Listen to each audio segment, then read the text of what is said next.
Devin Kane, Greg Harvey, and Vincent Baker. We will have UNC's Devin Kane and Michael Battista. Kane beaten in a close one by Trent Hidley of NC State. So the 1 and 2 seeds will meet in the championship in the 184. And you work very closely with the NC State program. The Hidley brothers are unbelievable. Yeah, they're fun to watch. They're good students. They're good people. I enjoy picking their brains, too, on some positions. They're really world-class in a few positions, as you see by both their resumes. So there's some things that I'll pick their brain on, and I'll be thinking about something like, hey, how would you counter this? You know, this is a position you're really good in, and here's how I want to stay out of it. What do you think of it? So they're good. They're good brains to pick and work with. Devin Kane in the NCAA announced their initial rankings. He was ranked 22nd in the country in this weight class. He takes on Michael Battista for the Wahoos.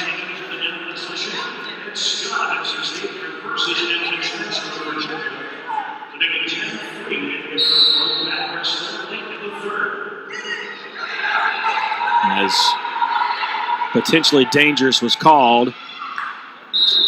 Not really sure on what. Maybe they're challenging this choke of some sort. That's the only thing I could think of, being in that front headlock position. And a point has been awarded. Probably illegal hold. Something on the throat. Maybe he didn't have the arm locked in or something. Not sure. I'll be curious to see.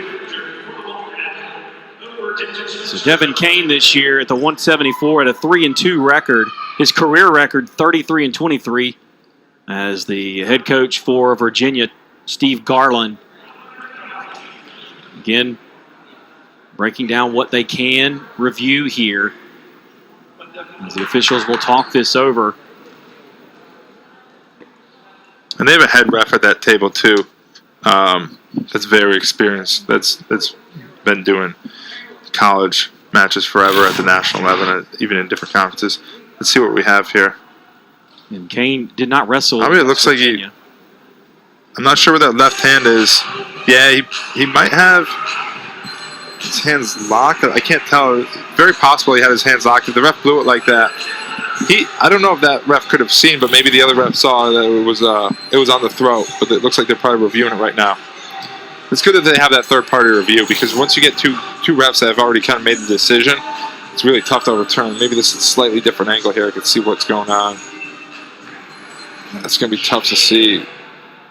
Where it looks like that ref that was crouching in the background, he probably saw what it was and called it. So what did he do? You can't lock your hand? I think his hand, it was just locked on the head without an arm involved, so it was essentially kind of a choke. We'll see what they come out of here. It looks like he's challenging. I don't know if his hands were clasped, or it looks like he got the challenge back. I'm not sure. And Kane will be awarded the point. Maybe the officials chose to review it themselves without giving, without charging them for the challenge if they gave it back. I think he just did the signal for questioning. And so we get back to it. These two have not met this year. Matt Kane did not wrestle against Virginia.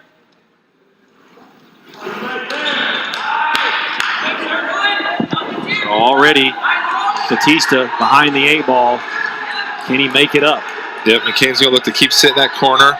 He's going to look to lift here and roll him through and create a little bit of a scramble here and some space to get his leg out. And Battista wants to, I'm not sure. It's in a tough position. Once your hips start getting off the mat, you start losing a lot of your leverage. You kind of want to settle your hips back, get your head up, and keep pulling his leg in. But Kane's doing a good job of controlling that far ankle as he's looking to reach for that far ankle. That's a tough position, because once that ankle gets controlled, you really struggle to keep your body moving also. As you see Kane grab that far ankle and pulled himself right around him. Got himself a 2-point takedown. Now he's up 3-0 here in the first.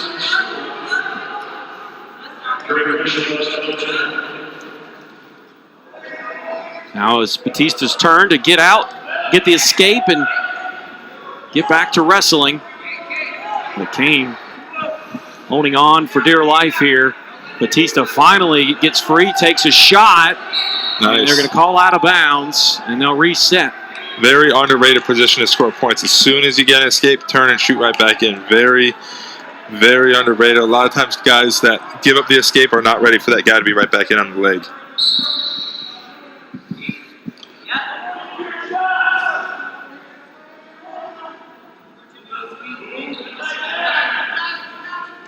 You're watching the 2021 ACC Championships. You're in the consolation semifinals here in Reynolds Coliseum.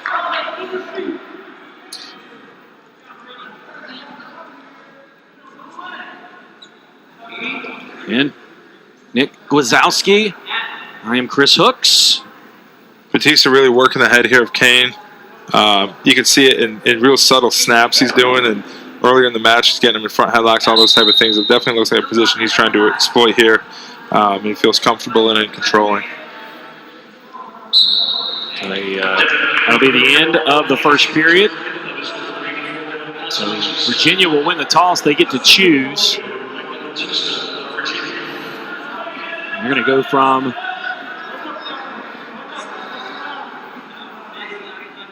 the top here, it looks. As Carolina, he deferred to the final period. Now Kane going to get another point with an escape. So much wrestling here goes on the edge. You got to be able to manage it well. Got to be able to have the consciousness to keep that foot in, like you're seeing Battista do.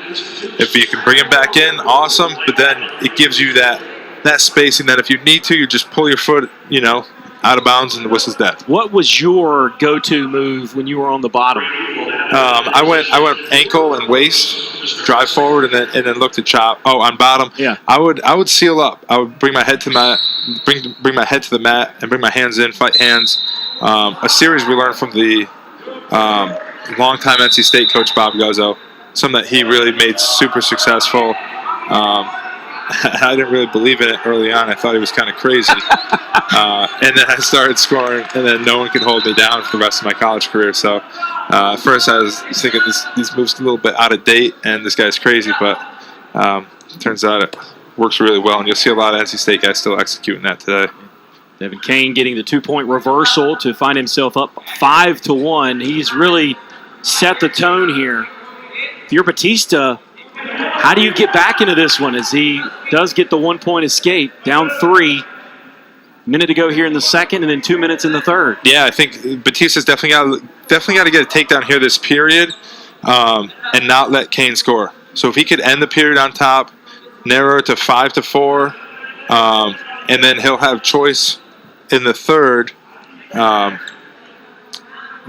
he's right back in the match. But getting points and not letting your opponent score points at the end of periods and whatnot is key in getting a comeback here. And here he is in on a shot here, driving up into him. How does he finish this off? He's got his head stuck inside. He needs to peek his head out to either in between. He's kind of in a tough position here with it in between both, especially with 17 seconds left.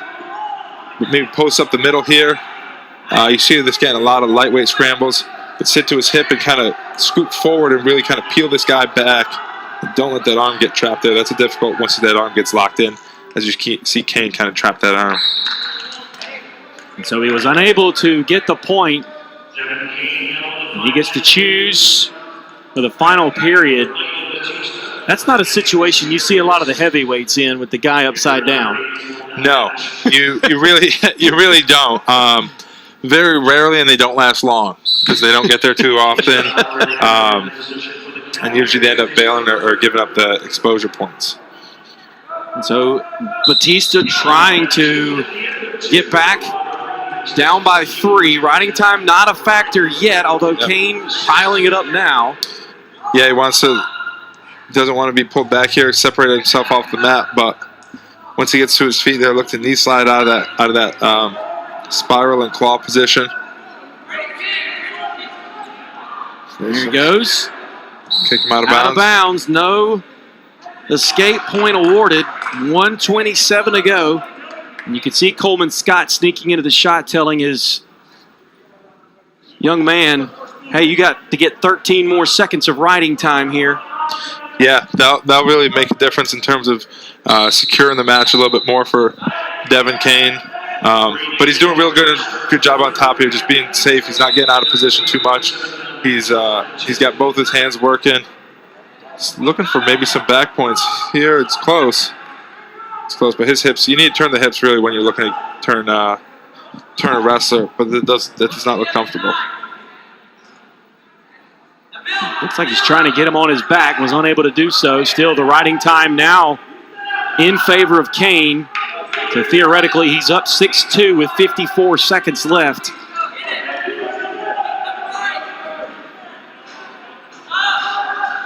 Kane's doing a great job on top here, just minimizing his risk, being safe with what he does, being active. Not giving the referee a reason to blow him up, and here they are back on their feet. What's the key? Up 3 points with 30 seconds left. What is the key for... Easy go behind here. And there's a 2-point takedown that'll pretty much put this one to rest. What's the key for anyone, for the young people out there? How does someone become so good at being on top and keeping yourselves there? What I like to do is, what I think about the most is kind of either setting the trap where you're encouraging them to go into a position that you know they have to go into, and that's kind of a little more for turns and stuff like that, but also being one step ahead. Whether it be controlling the wrist, the tight waist, the ankle, getting to those positions before your opponent moves them. Before you're catching up to them, they're playing catch up to you the whole time. Devin Kane gets the win by the decision. He moves on to the third place finale. He'll face off against Greg Harvey or Vincent Baker.